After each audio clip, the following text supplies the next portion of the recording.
The first ever postseason matchup between Maryland and Air Force came in 1971 during the inaugural NCAA Men's Lacrosse Tournament.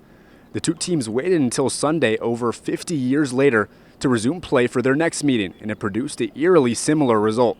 A 6-goal day from Eric Spanos lifted the Terps to a 13-5 win in round one of this year's tournament. 4 wins against top 5 opponents this season gave the Terps a number 2 seed and hosting privileges to open its 22nd consecutive tournament bid. Eric Spanos and Daniel Kelly led the way offensively to open, providing Maryland an early lead it never relinquished. The pair combined for 5 of the Terps' 7 first-half goals in quick succession.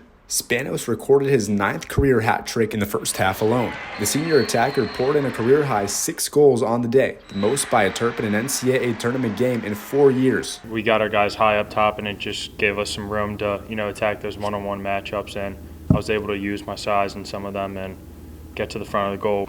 In our stadium, it's definitely meaningful to, go out there and be able to produce and, just help the team win in any way I can. Kelly found net on Maryland's opening possession just 56 seconds after the opening whistle. He leveled a second goal to close the first half and cap a 4-1 second quarter Terps scoring run just minutes later. After allowing a season-high 14 goals to Ohio State in last week's Big Ten Tournament Championship, Maryland lasered in on defense as its focal point on Sunday. Expert pressure man-to-man defense forced a plethora of takeaways. The Terps forced 14 Air Force turnovers and won the face-off battle 14-8. I'm just try not to let the ball go in the net on our side of the ball. Staunch defense between the pipes by goalie Logan McNaney resulted in 10 timely saves for the graduate student, his 13th game this season in double digits. The Falcons converted a trio of fourth-quarter goals, but it was too little, too late. A Zach Whittier goal midway through the final period made him the 7th different Terp to score on the day and capped a convincing round 1 win. With the victory, Maryland improves to 33-7 all-time in NCAA first-round games. The hungry dog eats best. You got to make sure that you are ready to go. Our guys have been pretty responsive all year with that. They're an awesome group. They've made my job a whole lot easier.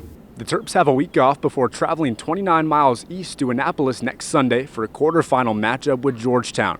For Terrapin Sports Central from SECU Stadium, I'm Ben Geffner.